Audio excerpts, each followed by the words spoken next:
Hello everyone, and this week a very famous and very rich billionaire game developer by the name of Marcus Pearson, better known as Notch, said that gaming journalism is dead.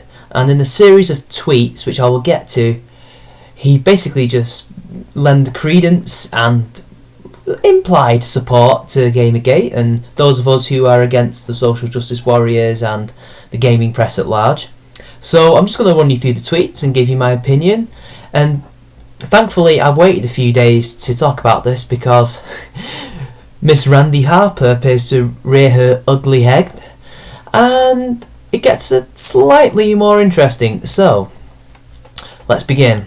And it starts off with a GameSpot Twitter handle basically saying Mojang employees offered 300,000 bonuses to stay after Microsoft buyout, which we all know they got bought out by Microsoft. This is old news, but basically GameSpot were trying to say that Microsoft were giving the employees at Mojang bonuses, but Notch actually said that half the bonuses were unconditional, and he says it in his tweet. This is actually a response to shoddy journalism, as you can probably guess. And he says, at GameSpot, half the bonus was completely unconditional. It's after tax. The bonus came from me personally, from my own personal money.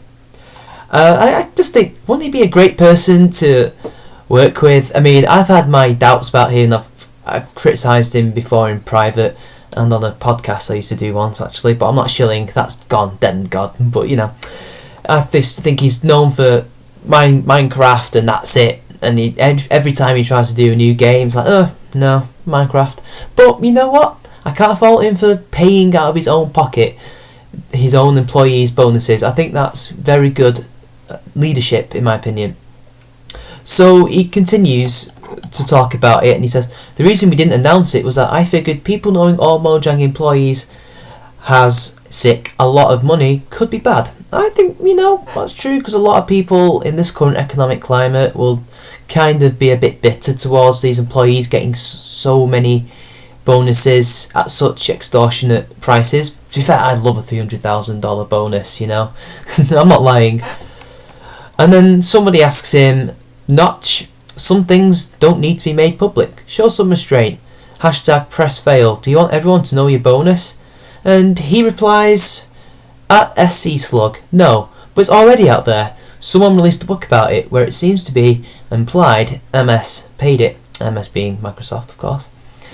And you know what? He wouldn't be talking about it if someone hadn't put it in a book saying that Microsoft were the ones paying the bonuses when it wasn't as clear cut as that. And I completely understand why he's, decided to go on Twitter to clarify things and to complain to the media about this. Or rather to complain to us about the media. And then he says gaming journalism is dead. And apparently he kind of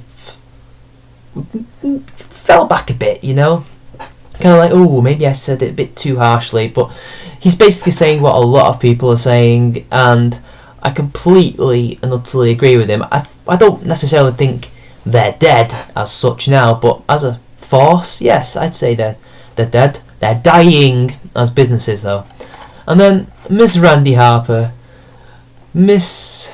Big Randi Harper comes in and says, at this point, it's pretty dangerous to interact with Notch because of the way he promotes tweets he doesn't like. Just a warning.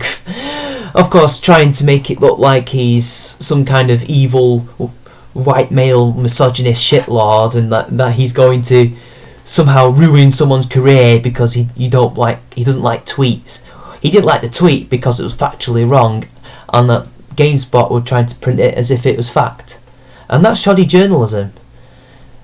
But of course, Randi Harper's part of that whole ilk, and I'm not surprised that she said that. And I'm glad that Notch has come out and said this because he kind of gives some evidence to us that the devs are kind of along the same wavelength and that they do utterly stand with us, even if it is kind of in silence. They're kind of like the silent majority, aren't they, almost, Or maybe a silent minority.